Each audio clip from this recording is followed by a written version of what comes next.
Very impressive.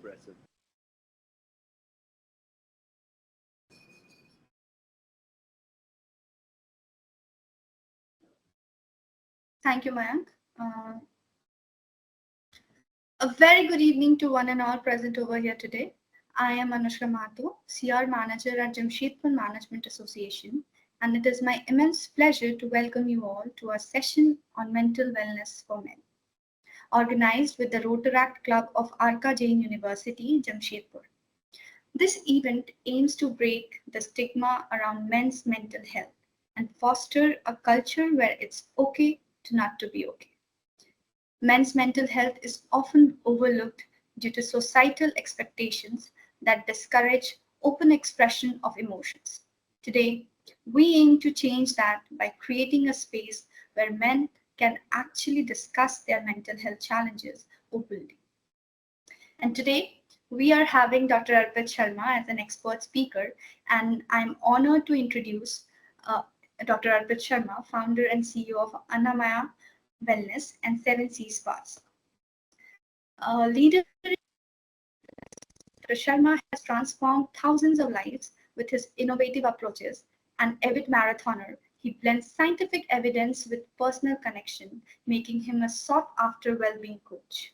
Dr. Sharma has conceptualized over 50 wellness spaces in top hotels and designed the Unlocking Wellbeing course at Amity University and completed by over 25,000 students.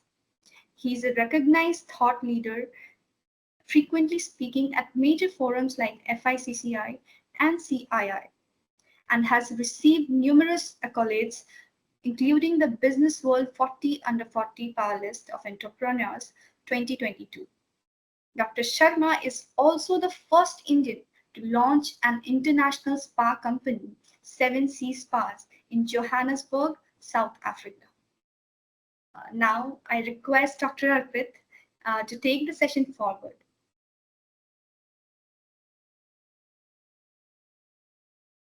Dr. Arpit, you are not audible. You can turn on the. All right. Can you hear me now?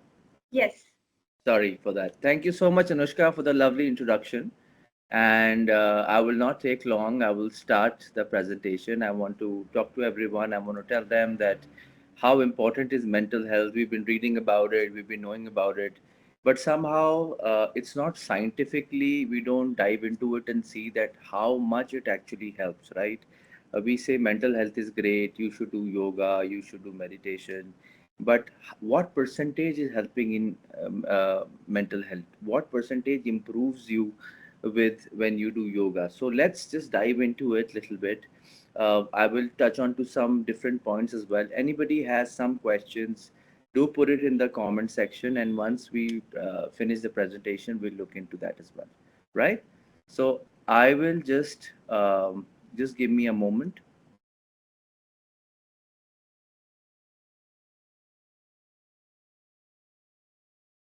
Right.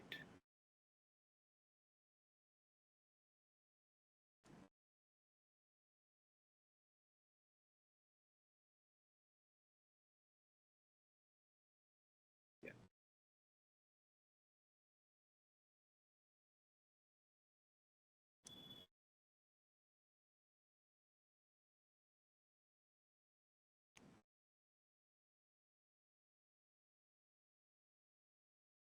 Right. Can you see my screen?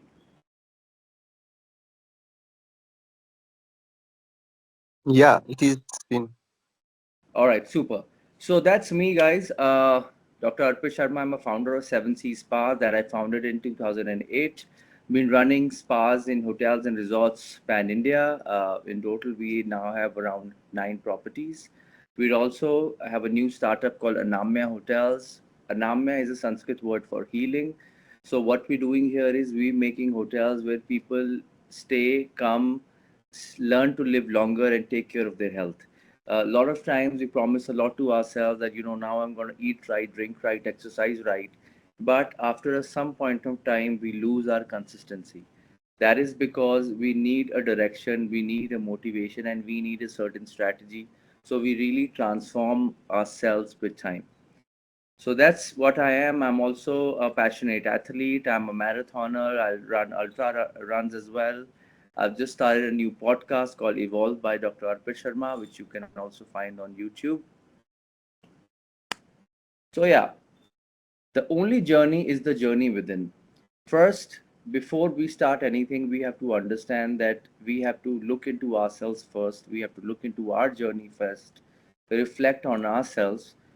That makes us successful. That will take us where we want to be. So there's a very known philosopher called Rene Descartes. He was from France, and he said, "Cognito ergo sum." That means I think, therefore I am. He said it very rightly that conquer yourself rather than the world. Once we know ourselves, once we understand ourselves, we can direct ourselves the right way and find ways to be successful. What are we exploring today? Reasons for stress, understanding our mind, which is the most important thing, and then how do we design our life. So, why do we stress? Let's look into that. Academic stress. Uh, I'll tell you a small story. I was probably the most popular kid in school, the most popular kid in college, got all the awards, all that, and I was friends with everyone. But uh, where I lagged was probably I wasn't, all that goofing around was not helping me to open my books on time. So everything was happening at the end moment. Like a soldier always says, that the more sweat you burn in practice, the less blood you shed in a war. So for me, it was like a bloodbath. Last minute doing everything resulted in me having all the stress because there was no time to do anything, and I kind of knew it, and I was in a problem. But the good part was that because I was well connected, I had a good set of friends, they helped me out. I could seek help with them. I could be open to them. I could tell them that, hey, I did something stupid. I didn't study when I had to. And now you got to help me out, whatever best I can do. And I could get that support, thankfully, thanks to them. And could move forward. Second, tough guy image. Now we all have come from a time that tough guy is very important. That okay, I'm strong, I can do everything. But we don't just have to be physically strong. We also have to be mentally strong. If we are in a problem, we're always there to stand. We're always ready to fight for ourselves, save ourselves. The same thing we have to do mentally. We cannot suppress our emotions. We have to address them. We have to really look into them. We have to talk about them. If I have a problem, I have to talk to my friend. I have to be open about them. Being a tough guy, what it does to you is that you start bottling your emotions. You don't want to share them because you feel like, oh, you will look soft. But that's not the case. The actual person is who is mentally strong, is who can talk about it confidently, that hey, I'm getting into this problem and please help me out, tell me what should I do, tell them about what is going wrong with you, and people around you will understand and they will like to be part of you and support you in your journey. Financial strain, we've all been there, right? That everything is going right, but at the end the financial problem defeats us. We all need a certain kind of money. We all have expenses, we all have things to do, but at the end of it, it doesn't work out. But how do you deal with this situation? uh, what you have to really understand is that there is no word called financial freedom. It's just you have to live below your means. If you have too many expenses, if you have societal pressure that I have to wear some certain number of clothes, certain number of brands, certain type of car, then you are just putting so much burden on yourself that you will never be financially free. Rather, you do the opposite. You keep your expenses so minimal that you have the freedom to do whenever you want, whatever you want. So don't drown yourself in commitments of expenses. Keep it low, keep it simple so that you can really work on them. Fear of failure. We all have this fear of failure, fear of rejection, that okay, if I try this, what's going to happen? How people will think about me? It's a very good saying that it is impossible to live without failing at something unless you live so cautiously that you might as well not have lived at all, in which case you have failed by default. If you don't take risk, you are not living. So, if you want to ride a horse, you have to learn how to fall from it. You cannot ride a horse without falling, right? So, you cannot be scared of failures. This picture I put specially here because it was a very popular picture of Sangakkara, where India won the WC 2011 World Cup and he was smiling. And people were like, why is he smiling? But that's how it is. You learn failures. You got to understand them and you should love them. Failures is something that is for learning. It's never a failure, it's a learning. And what you have, and it's not a pacifier. It's not that, oh, it's just a saying that every failure is a learning. It is, because every failure teaches you how to get better. Henry Ford said that I haven't failed. I have just found 10,000 ways that how it's not going to work. So, famous innovators, famous people in the world, the most successful people in the world just say one thing, that a successful business does not mean thousand failures, it means thousand iterations. That means every time they had a setback, they changed the route, they made it better, they understood the problem, and they kept going forward. Distractions.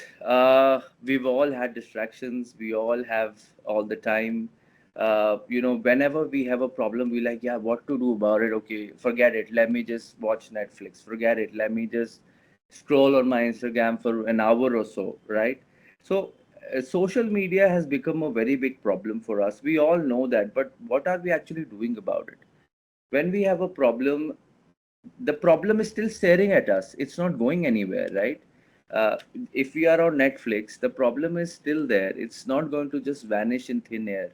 So how do you address that problem? The way to address that problem is that you have to find creative ways to do it. And the number one creative way to solve your problem is go for a walk. Why I say that is it is scientifically proven that when you go for a walk or when you exercise, your creative brain starts working, and then you find solution to the problem. You might not find the complete solution, but you will find the direction where you will find the solution. So you also might have heard that, okay, sleep over the problem and you will find a solution. So that's also a way, but the most effective way to do is when you go for a walk or you exercise. So, how do men deal with stress? A Harvard Business Review says there are three ways they are dealing with stress. Escapism, that they're like, okay, forget it, all this problem. I had a breakup, or I flunked in my exam, or my project didn't work out that well, or that professor didn't like what I did. Let me just do whatever I want. Let me just go for a cigarette or alcohol or substance abuse or some kind of drugs. Withdrawals, we start canceling plans. We don't want to meet people. We don't want to face people. We don't want them to question us. Oh, what happened to that project? Oh, you were telling me about this. What happened to that? We start avoiding calls. Externalization, antisocial behavior, reckless spending.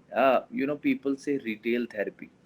Now, retail therapy is a word which is, for me, it is very dangerous, because what it's doing is you trying to get away from one problem and you starting another problem. Like I said, financial freedom. You want retail therapy, but that's putting in another problem of too much spending. So you have to be careful of that. You'll be always irritable if you're not really solving your problems, and if you're bottling up your stress, you will have that problem, and that will went out somewhere else. And mostly, unfortunately, you we all went it out on our closest people, your parents, your siblings, your best friends, your boyfriend, your girlfriend, and that's very wrong. I mean, what do they have to do with it? And we realize that it's not that we don't know that. We even feel guilty about it, but it's already been done. The damage is already been done, and then we try to resolve it or not resolve it. That's another issue. Then we have new separate problems coming up. Life is hard. Um, it's not just me. It's just not just you. The whole world. Life is hard for everyone. Grass is always green on the other side. We feel, oh, what problem did this guy have? But that guy has another problem. We say, okay, Ambani, Adani, what problem they do have? But they have their own set of problems. They cannot walk without security anywhere. They have security threats every day. We can just freely move out of our houses, go for an ice cream, come back.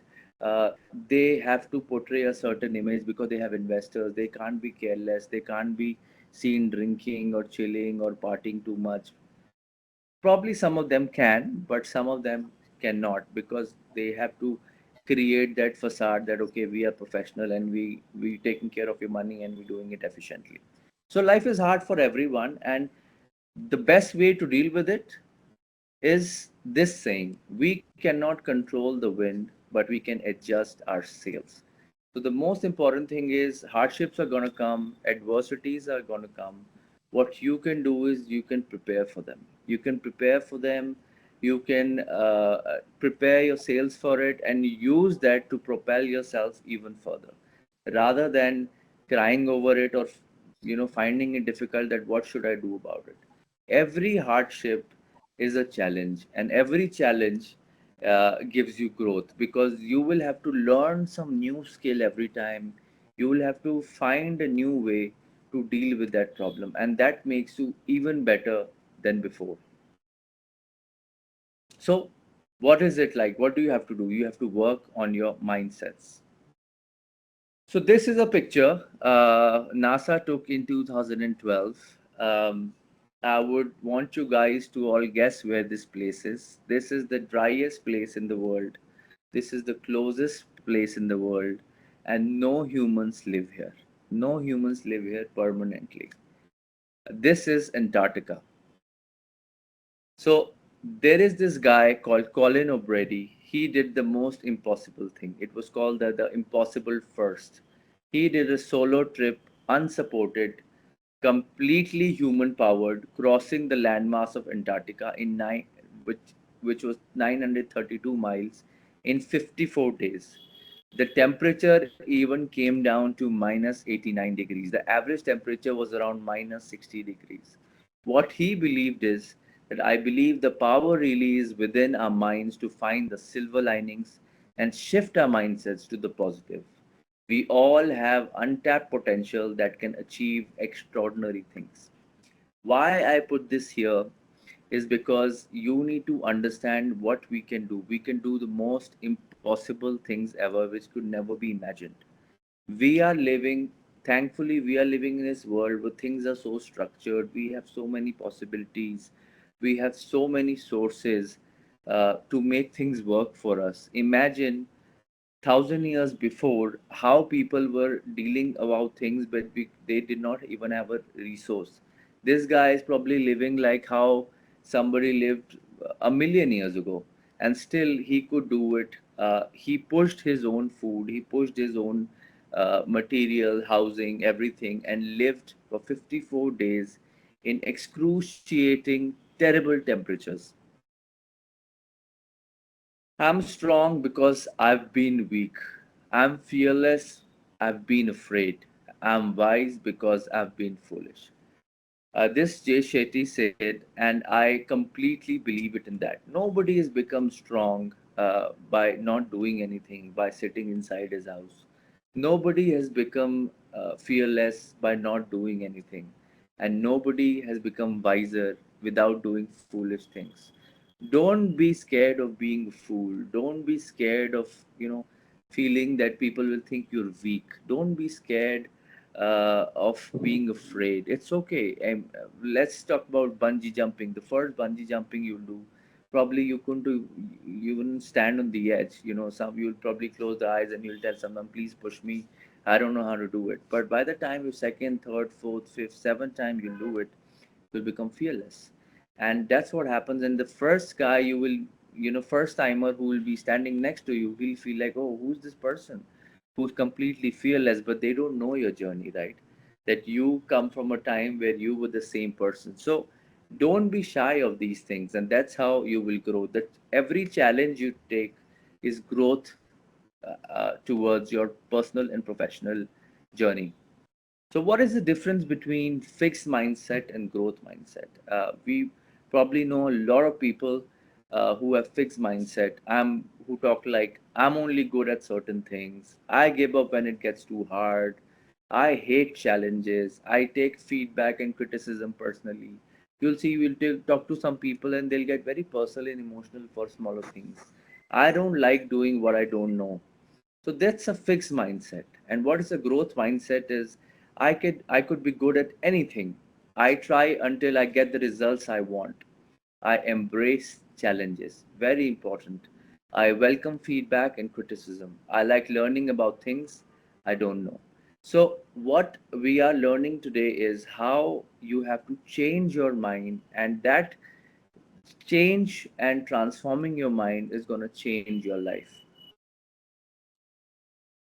Let's talk about how we mispredict our mind. So, before we change our mindset, we need to understand how our mind really works. And once we know that, we can really direct it wherever we want. We can stimulate how it will taste, smell, but we often mispredict how it will make us feel. So, if I tell you, let's do a small activity. If I tell you, can you smell and taste these three things? A cappuccino, a hot cappuccino, some garlic, and some chocolate cake. I'm sure you can smell it, you can taste it, right? But what about bigger things in life? You know, when we go to Goa or we see people on Instagram putting stories of Goa, we are always like, yeah, we want to shift to Goa, we want to be in Goa. Goa is a place to be, we want to live there. So let's explore this. How happy would you be if you live in Goa? That's what we imagine. That we'll live on beaches, we'll stay on beaches, the weather will be amazing, we'll meet some great people, the parties will be awesome, the food will be great. But what really we don't want to think about is this, the essentials. The traffic is crazy, the house rentals are high, houses are extremely expensive, jobs are hard to find because there's no corporate, there's no big companies over there. You'll probably have to work in some small place, and with a very smaller salary according to the education you're getting. The shopping would be a problem. Internet connections are low. Monsoon is a bad idea out there. Expenses, like I said, is very high. Um, Transportation, public travel is very bad. So you'll be probably on the scooty, whether it's a rainy season or a hot season or a cold season, because it's a hard city to live by. It's a great city for a holiday, but a hard city to live by. So, because what we don't imagine matters, that we imagine matters than we imagine it does. That what we mean is that we want to imagine all the good things. That okay, Goa is this, Goa is that, but we don't think how bad it's going to get when we get into the nitty gritties of it, right? That's what our brain doesn't tell us. So every time we think of a place, think of an idea, and we keep making ourselves unhappy that, why am I, let's say, in Delhi, or why am I in this place? It's so hot, it's so much pollution. I want to live in some different city, but that different city comes with its own set of problems. Number two, what if you break up or get divorced with your partner? So, when we imagine that we are with somebody and we think, or we having a bad time with them, or it's a rough relationship, we are thinking that how bad it's going to be. How do we imagine it? We think that we'll be depressed, we'll be anxious, we'll be demotivated, we'll be insomniac, we'll have hypertension, right? We'll be always thinking that it'll be like a bizarre time of our lives where it's we're going to be in a very very dark place, right? But what really happens when you break up? We tell ourselves that this was the best thing that ever happened to us, right? We tell us that shit, why didn't I do this before? What was I waiting for? Now I feel so much better, my mental well-being is at place, and I'm at a different space altogether, right? Why does this happen? Because our brain exploits ambiguity. Our human brain is designed to pick the reason that best fits, best feels best for us. So, what that means is that whatever we do in our life, it will find the best possible statement for you to feel good. That you always say that, good riddance, या अच्छा हुआ नहीं हुआ, या good यार, ये चीज़ मिली नहीं भी, मेरे को उससे भी अच्छी चीज़ मिल गई, या मेरे को अच्छा वो गुड वो जॉब नहीं मिली, I got a better job, I got a better opportunity. So our brain tells us that. Our brain tells us that okay, whatever you have now is the best for you. So you have to work on that in that way.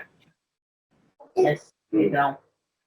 Old book store के पास है उनके पास जाना पड़ता ना राजा ने नाम लिया सस्ती उन्हें दिखाई So the second point what I was explaining was because we can't force what we will see once we are seeing it.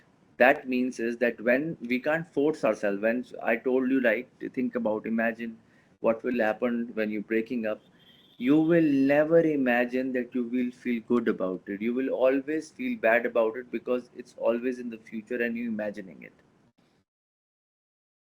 Let's take a happiness quiz. Which person in the future after 1 year you think will be more happier? A guy who wins a lottery of $130 million, that is almost around 800, 900 crores, or a guy who had an accident and now is paraplegic, that means he has paralysis. So after 1 year, who do you think will be more happy? And I'm sure we all have the same idea that the prediction is that the lottery winner will obviously be very happy because he will be swimming in money, he will be taking care of all his dreams, and the paraplegic of course he's bedridden or he's on a wheelchair, so he'll be very depressed. This study was done in 1978 between 29 lottery winners and 21 accident victims.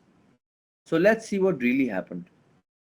Happiness after 1 year was equal for the lottery winners and paraplegic.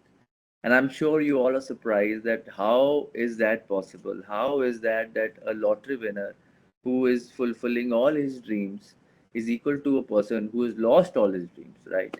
So let me tell you why. Number one is adaptation level theory. The theory proposes two effects which dampens happiness for a big win. Contrast effect. The initial joy of winning is so intense, it makes everyday pleasure seem less exciting. So, what really happens is, I'll take an example. A person has, there's a wire which takes 100 watts of electricity, and suddenly 10,000 watts of electricity is passed through it. What really happens? There's a burnout, right? And that's exactly what the contrast effect says. When I get a certain amount of money together, a blast of money together on me, what happens is that now my whole wire is burnt out. I have everything uh, to do, and now nothing impresses me. I have, the best house, the best cars, the best vacations.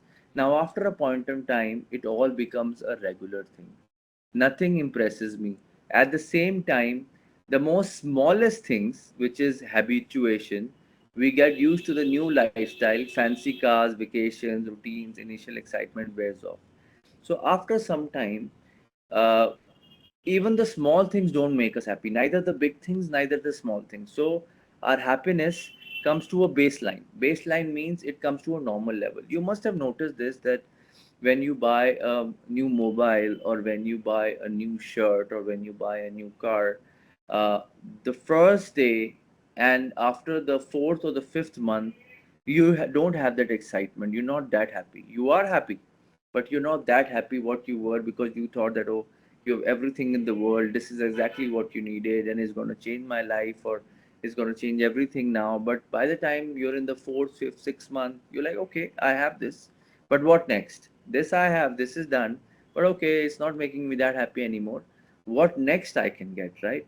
So that's exactly what happened to lottery winners, that their entire system got burnt out, and neither they were happy with the biggest things and neither they were happy with the smallest things. At the same time, I will add this for the paraplegics also, what happened to them. So, our mentally, our mindset gets us to an equal level wherever we are. If we are uh, in a bad condition, our mind gets used to that. If we are in a great condition, also then our mind gets used to that. And after a point in time, it comes to a baseline happiness. So we get used to it and then it becomes a normal thing. We have a problem in our life, we go through tragic incidents in our life, and after that you will see that okay, some after some time it becomes a normal thing, it becomes a story in the past. but slowly you get over it and things become normal. So that's exactly what happened. The lottery winners came down, the paraplegics came up to the baseline happiness, and both of them were equally happy. So because in the future we live in the present. So right now, if I imagine that okay, lottery winners will be having a great time, and of course not, paraplegics are going to be the worst time for them. But that is because we are living in the future and imagining it. But in the present, the things are different. Why we love expensive stuff and brands? This is something I wanted to address because of all the social media and all the culture that we have today is directing us that okay, if you don't have these things, you're nothing in this world, and you can't be happy unless you have these things, right? So how did it all happen? It was all influenced by hip hop culture from the 70s, 80s, when they started putting on, gold, bling, diamonds, brands, and that's how the culture popped up.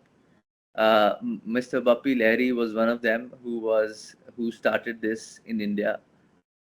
And then there was this very interesting study of the top 10 Billboard songs globally, and they found out how many times they mentioned cars, tires, brands, alcohol. So it is become our innate culture that every song would talk about brands and rich things that they own.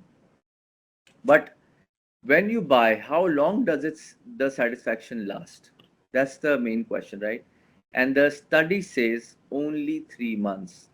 Like I said, our mind is like blood pressure, it regulates itself, right? Our mind also regulates itself. If we are very happy, it brings us down to the set level of happiness, and if we are sad, it also brings us up at the set level of happiness. We get used to everything in a maximum of 3 to 4 months, and then we start having the usual life. So everything we have will be good in the beginning, and later it lose its excitement. You'll still be happy about it, but it'll lose in comparison that excitement. This was a study, very interesting study done in 2003 on 12,000 students, and it was done for 20 years. They constantly checked on all these 20,000 students and found out that students who were materialist and who were not materialist, how did they age? Did they age well?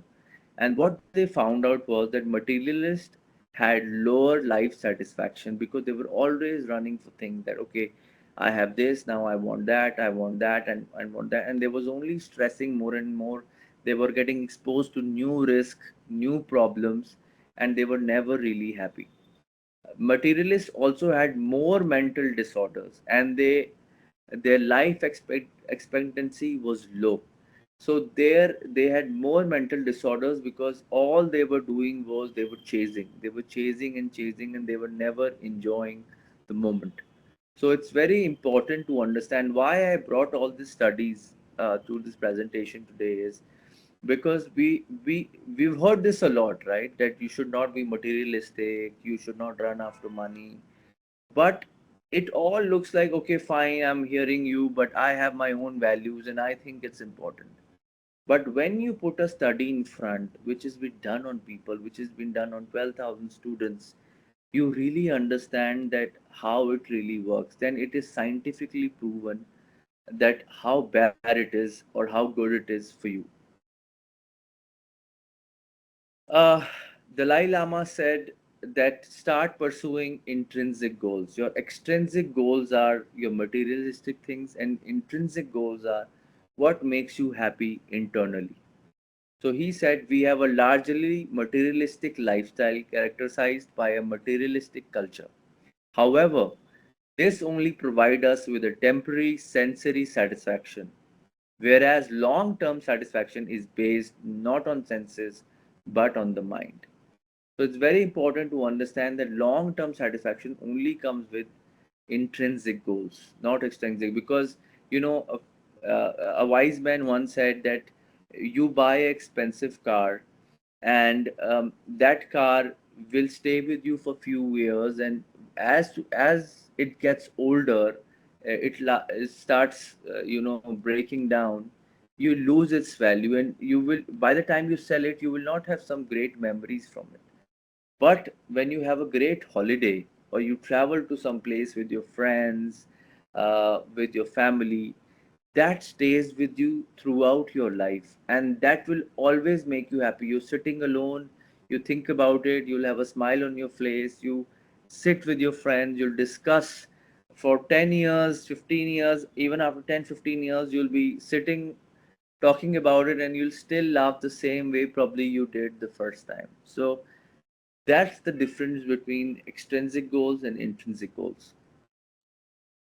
Life by design. So now I wanted to take you through some of the points how you can design your life better.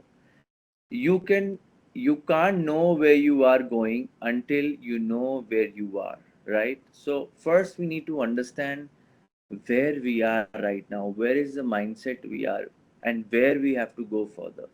Like in a mall, uh, unless you know on the map where you are, you cannot find direction to where you want to go, right? It's That's why I put this picture here. Self reflect on your life, values, goals, and current situation, and then start planning things. Number one, prioritize self care. Healthy habits, exercise, sleep, diet, mindfulness and relaxation, meditation, kindness, gratitude, and schedule me time. Something like savoring. I'll take it forward from here. I'll elaborate it a little more so you understand what I mean with this. Exercise. I thought you said extra fries. Don't be like Milo.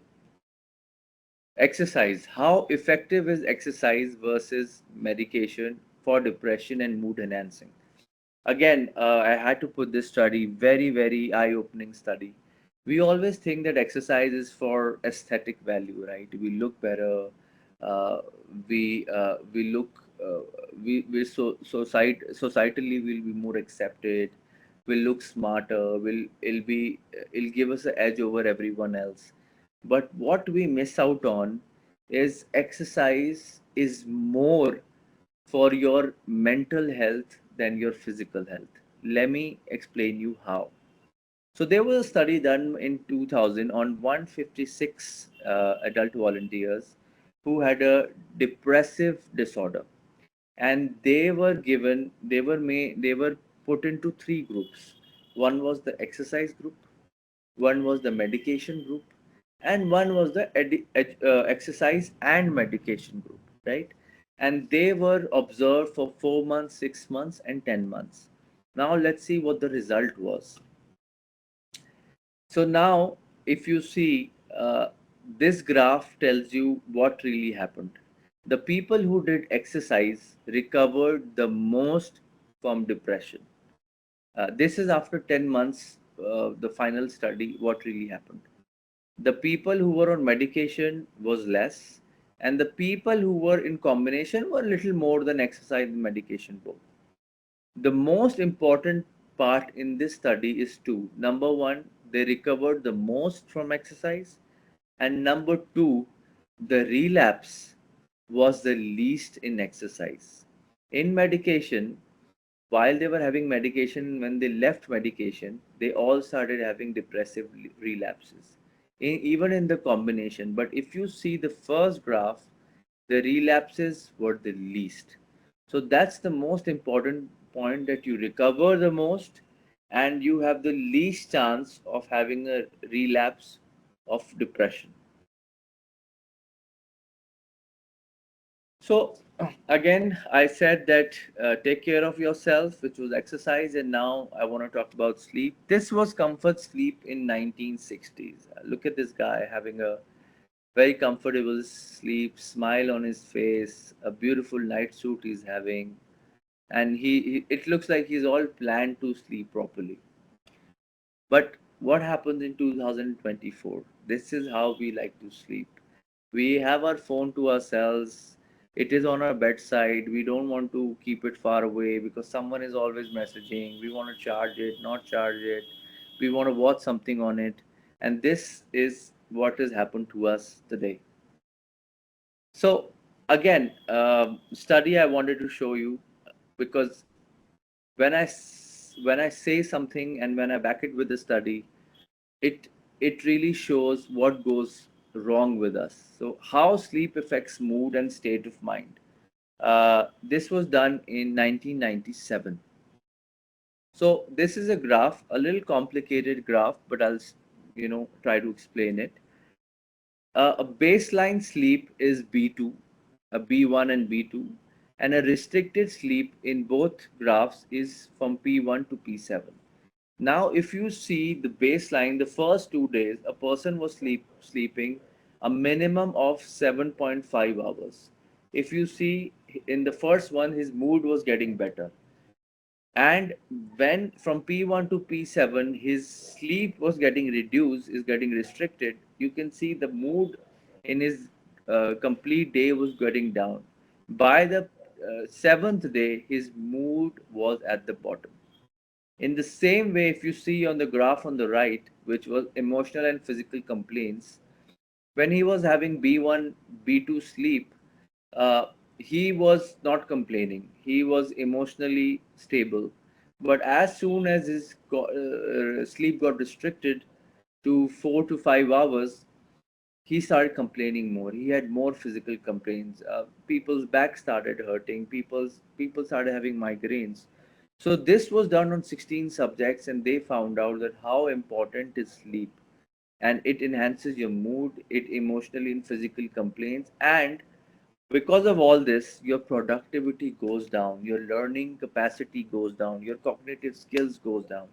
So it's very important that you get a good sleep time. How important are afternoon naps and for how long?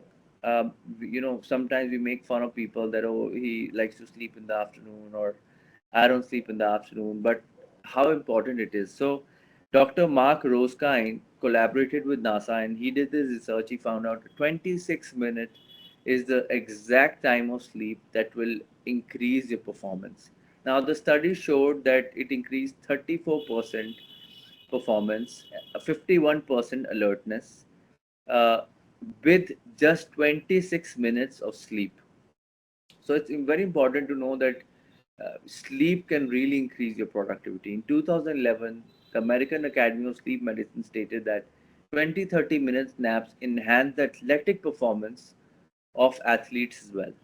What that means is that it's not just for your mind again, it's for your body as well. It improves your athletic conditioning, athletic performance. So it's very important to take your sleep importantly. So nap on, guys. Where find a way to sleep wherever you can, and this probably guy takes sleep very carefully and critically.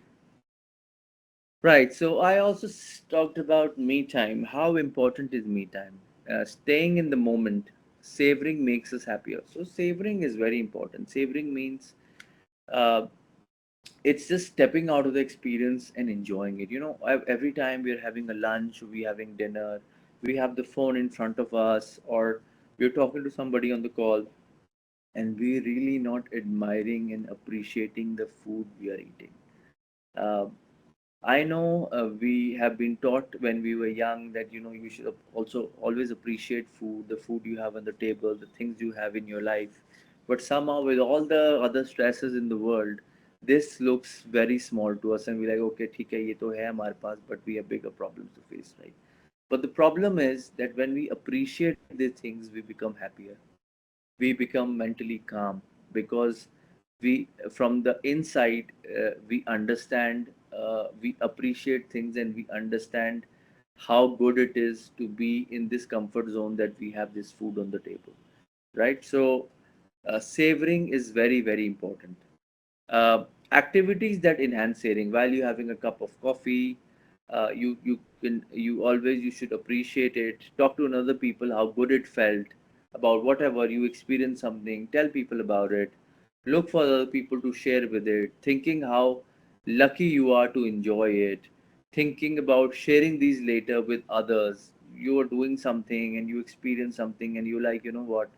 I'm going to go back. Let me take these pictures. Let me take these videos, and not just Instagram, not just Facebook, but I'm going to tell people about it, how the experience was, because sometimes the real value of sharing comes from when you're communicating it, not just words, it's the expressions, it's the emotions, how you're telling people about it. So yes, this is what it is. Activities that hurt savoring is thought about ways it could be better. Now, if you try to find problems in everything, people do that very often. Just because I was telling this to a friend of mine that he went to some party with me and he's telling me, oh, the party wasn't nice, the alcohol finished, the decor was not nice, the music wasn't great, the DJ wasn't great. And I was telling them that just because you've been to some great parties doesn't mean that you start, putting this on this party and feel bad yourself. So not just he's complaining about the party and the organizer, but he's complaining about everything, right? And he's messing up his own mood. So not in the moment, thinking about the future, be in the present, enjoy what you have, uh, tell yourself, remind yourself that uh, this whatever moment this is, I have to enjoy it. You don't have to think, oh, this is going to last. This is not going to last forever. I'll have a problem. I won't get to do this again. Don't do all that. Techniques of savoring. Savoring walks. Go for a natural walk. Go in nature. Enjoy it. Breathe the right air. Be in greens. Be barefoot. Go in your parks because it connects you with the earth. You feel appreciated. You feel connected. You feel happier. Very important. Deeper conversations with friends. Earlier, what they say is that bigger the group, worse the conversations. Because when 10 people are sitting, then you can't have a deeper conversation, a personal conversation about anything. Then you have to talk about generic things in the world. Oh, the weather, or did you see this match, or did you do this, or did you do that?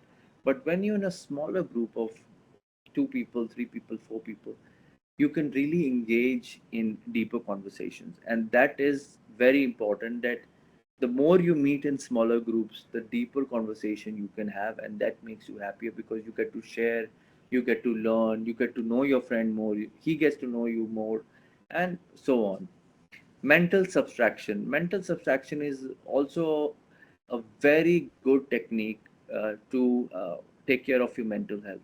What mental subtraction really means is, imagine if some positive event did not happen in your life. Let's say you did not meet these friends ever in your life you met in college.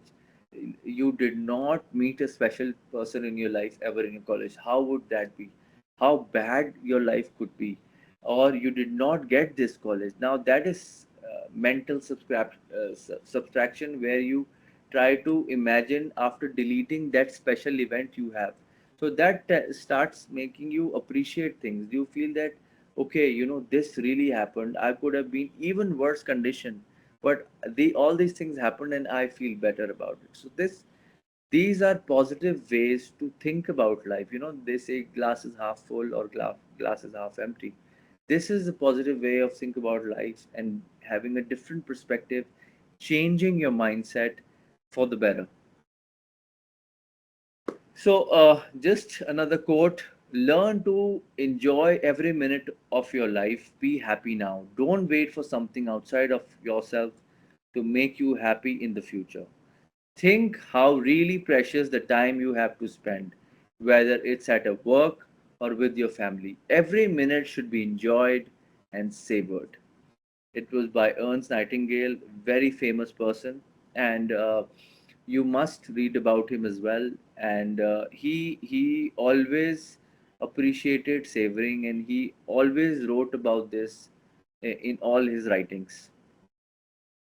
Let's talk about meditation. I'm just gonna have little glass of water. I hope you. I hope I'm not boring you guys too much. No, sir, indeed you are not. Right. All right. So meditation again. Everyone says meditation is great for you. You must meditate. You must do it every day. Used to hear it all the time, and I was like, yeah, what is meditation? How is it going to really help me? I don't know. I can't even sit for 5 minutes, close my eyes, and my brain is everywhere. Work, people, opportunities. How do I do this? But when I learned more about meditation, when I learned about the experiments, the tests, the studies that have been done on it, I really started knowing how important this is, and that's how I started meditating every day. So this is another study who meditators who've done 10,000 plus hours of meditation in their life. They did three kinds of meditation: loving kindness meditation, concentration of breath meditation, and choiceless awareness. And what really happens when you meditate, right? After 8 weeks of meditation, the gray matter in their brain increased by 13%. You will not believe it that you yourself can increase your thoughts, your cognitive skills, your motor functions, and your precision control by just meditating. So we feel that okay, we are who we are and we cannot improve. We can technically improve ourselves. That's like we can actually upgrade our motherboard. We can actually upgrade the GPU in our brain, right? So that's what I wanted to tell you from this study is meditation can help you to upgrade your brain to a different version. Kindness. How important is act of kindness? This is my favorite study.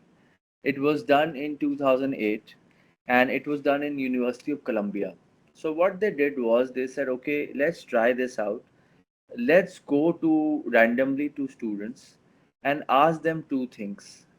Whether you will like to take $5 for yourself or you will like to give $20 to someone else. And let's see what the result would be.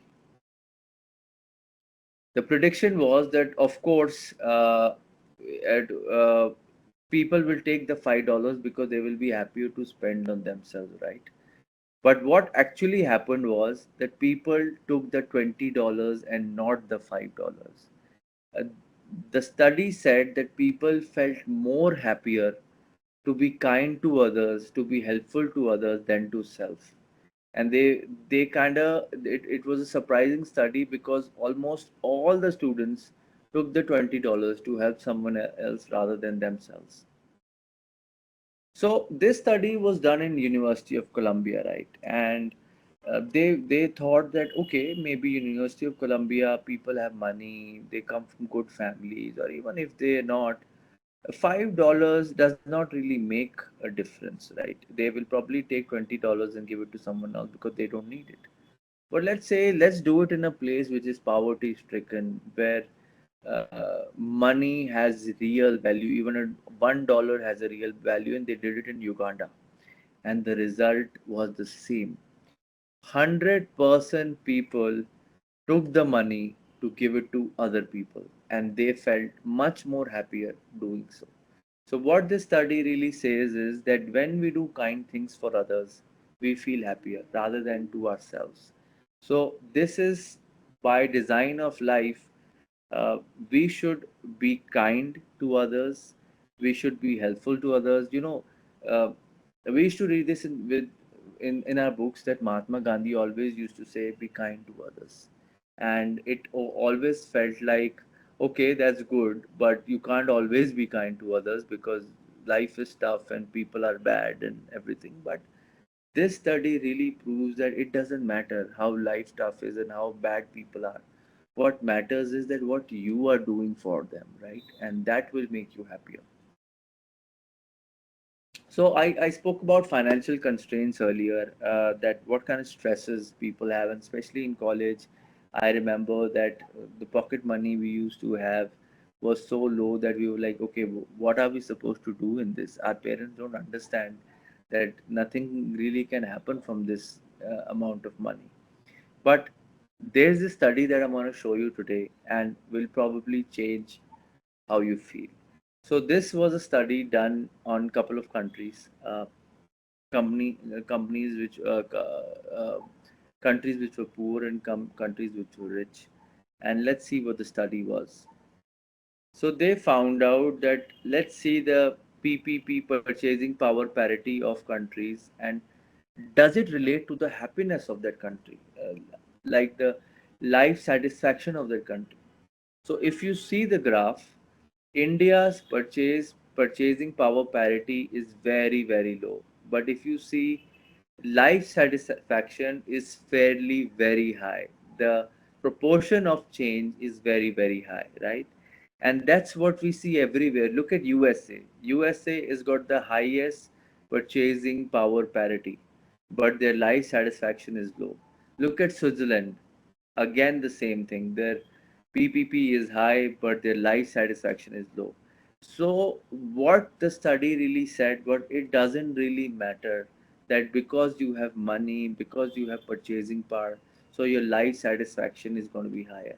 It's got no relation with life satisfaction because it's an intrinsic goal. It's an intrinsic thing. People, kids playing on the streets are equally happy than kids playing in a good school, because at that moment in time, all they're thinking about is playing. All they're thinking about is happiness. They don't know where they are. They don't know what they're doing. That time, it's just life satisfaction. So, this I wanted to show you that there is no relation between both the things. So, before ending the entire presentation, I wanted to give you some secret sauce, the chemical X, how you can really design your life, how you can really plan, and how you can really succeed. So, it's called WOOP. It's wish, outcome, obstacle, and plan. You know, we all have wishes, we all have outcome. We think कि अच्छा ये हो जाएगा तो मैं ये करूँगा, ये हो जाएगा तो ये करूँगा. But we miss out on two important things. That is obstacle and planning. We don't imagine कि हमें obstacles क्या आएंगे बीच में, और हमें उन obstacles के लिए what should be our plan. So how WOOP works? It's a four-step process. Step one, wish. What is your goal? I took an example. I took few examples. I want to exercise more regularly. I want to finish this starter presentation by next Wednesday. I want to paint, read a book instead of watching TV. That's the wish we have, right? Then we think about the outcome. Best possible outcome that we want to have. I will have more energy and feel better about myself after exercising. I will be relieved and feel proud of myself when I finish the presentation. It will give me a sense of accomplishment and pride when I finish my painting or read a book, right? So this is step 2. Now we come to step 3. Obstacles.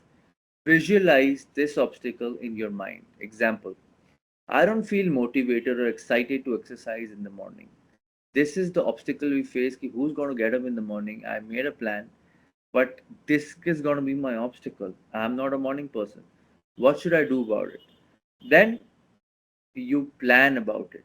When if I go to the plan step, it says when I get up in the morning, then I will immediately put on my sneakers and go for a run, even if I don't feel like doing it. Now that is planning. So what important is you think of the obstacle and then you think of a plan. Again, I'll take one more example. I procrastinate and get distracted by Instagram. That's the obstacle you will have, right? That's the obstacle you will have when you want to finish your presentation and you are not able to finish it because you're wasting time. But then you have to plan. If I get distracted during my work, then I block all distracting social media and get back to work. So that is the plan. So Whoop helps you to wish outcome, plan your obstacle, and plan the obstacle itself. So that's the four-step process that I want to tell you how you can mentally uh, help yourself to plan ahead. Like I said, life is hard, but you can make it better, and you can adjust your sales accordingly. Whoop method's strength lies in its combination of positive thinking and practical planning. Uh, this is the end of the presentation. I would like to say that you should always breathe and smile. Breathe is something which can get you instant relaxation from stress and any kind of anxiety. So, the best way I wanted to show you the best way to practice breathing is you breathe with me. We'll take 4 seconds of breathing and we take 8 seconds to exhale. We inhale 4 seconds and we exhale 4 seconds, right? And in 4 seconds, we do in two parts. First, we fill our lungs totally, but then again, we took another short one. Whatever is left, we fill that as well, right? In that 4 seconds, we take 2 seconds break and then we release for in 8 seconds. So I want you to all of you do it with me 3 times, right? So we inhale again, exhale. We inhale again, exhale. Inhale again, exhale. Now, what it does, it puts extra oxygen in your system, in your lungs, which calms your blood pressure, which adds extra nitrogen in your system, which calms you down further. So, whenever you guys are feeling stressed or you feel anxiety, this is just a quick hack. Use it, breathe in twice, fill your entire lung, and then exhale slowly, right? Thank you, everyone. I will see your comments and we'll take up the questions, and whatever we can answer, we'll try to do that. Till that time, I'll sip on some water and coffee for myself. Thank you. Thank you so much, Dr. Arpit. That was really amazing. And obviously, the breathing part, this extra 4 seconds, that swift sniff with what you, that was really new for us. Thank We you. were used to do that proper breathing for 3 seconds and then exhale for the three Right, seconds. right, So right. this is new, and I hope people will do it. So we have now the questionnaire round. Anyone has any question, you can turn your mic on and you can speak up for yourselves, or you can type your questions on the chat box.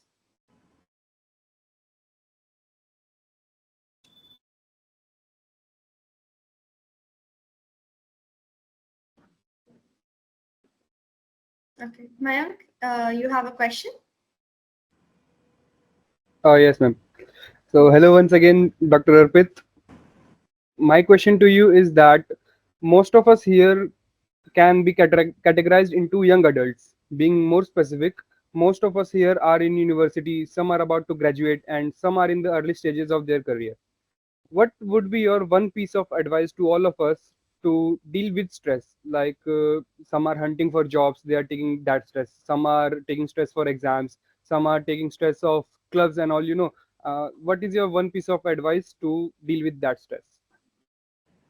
Good question. See, the most important thing is don't imagine too much. We suffer more in imagination than in reality, right? So when we have a job interview, we think that, oh, if I don't get it, what's going to happen? It's going to be bad for me. I don't have anything else lined up. I don't know how I'm going to deal with this. But what really happens is when you go for the interview, even if you don't get it, you will not feel so worse about it. You will not feel bad about it, and you don't have to. It's just a stepping stone. Like I said, life is hard. You have to keep going and going and going, and every interview is gonna teach something to you, right? First interview you'll know. Oh, I goofed up there. I was feeling underconfident, or I was not breathing properly, or my body language wasn't great, or I didn't write this in my resume. I'm so good at this. Why didn't I add that in my resume? So it's very important that everything you do is take it as a stepping stone, take it as a learning. There's no setback. Nobody has a setback. Like I said, Elon Musk, Amazon, everybody, they had millions of iteration before they reached where they are. That means is they failed, they changed, they went ahead. They failed, they changed, they went ahead. They learned, changed, went ahead. That's what you're supposed to do. This is just your journey, and that's how you live your life. So don't suffer in imagination that ये हो जाएगा तो क्या होगा, ये कुछ नहीं होगा. Just keep at it, just keep doing it, and it, in fact, it will even get you better. Today, let's say you were going for a certain X amount of salary package, tomorrow you will get even better because you improved yourself, because you improved your skill, you improved your confidence, you could put forward what you're good at, which you couldn't put at before. So never take a failure as a failure, take it only as a learning. Thank you so much, sir. Okay, so I have another question that I want your advice. That in workplaces, generally in workplaces and in institutions, there how to improve, how to look upon the men's health concerns, men's mental health concerns in workplaces, because what we have seen that men are mostly, it is believed that they are more angry and they have more anger, and emotional intelligence is little less among them. So how do we cope, how do we help them in such situations in corporate fields or in Yeah, institutions? yeah. See, the number one point is that you can't help them. They first have to help themselves. People do not, if I tell you that, hey, why are you always angry? You probably will get more angry. So I can't, I can't help anybody. They have to help themselves. I can only direct them. What you can do is you can just connect them uh, to people who they can talk to without telling them that you're connecting for this reason. Just connect them, right? uh, Also you can help them by understanding the problem you are also facing. Sometimes what happens is the problem what is put on them is a problem on a team. uh, Right. like you said, out of 8 people, 4 are handling it well, 4 are not handling it well.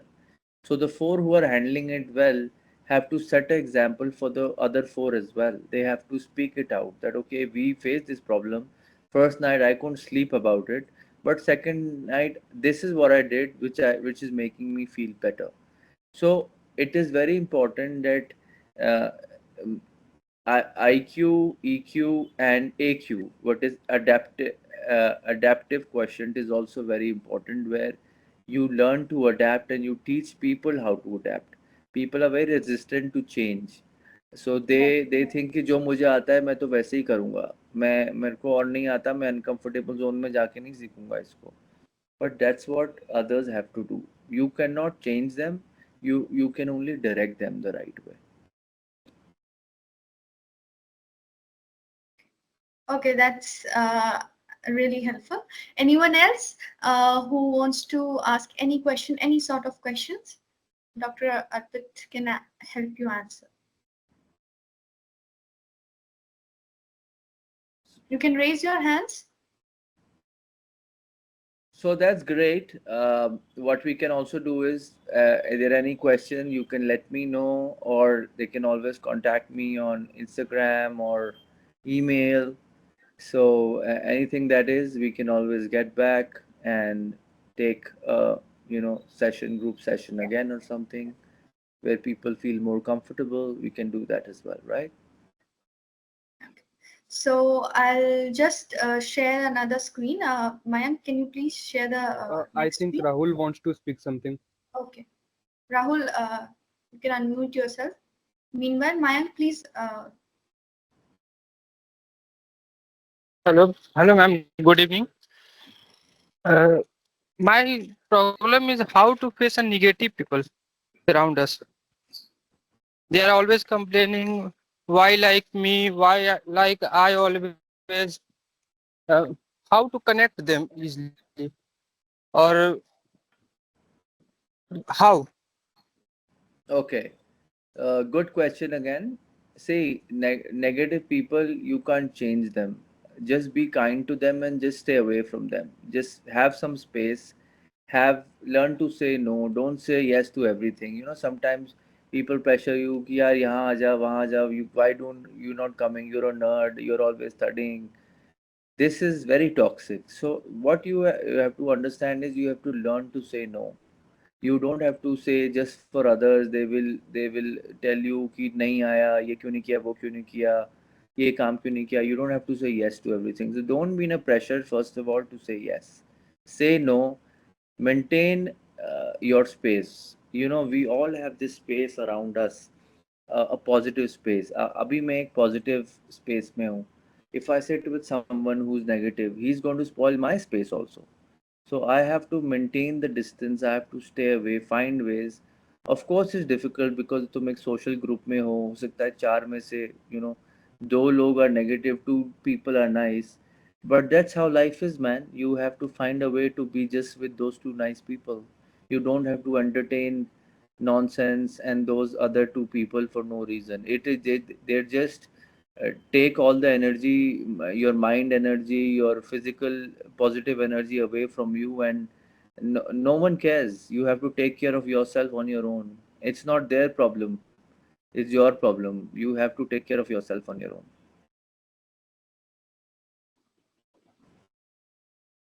Okay, Rahul, I hope that solves your question. And with Yes, that, yeah, we have shared a QR code on our screen.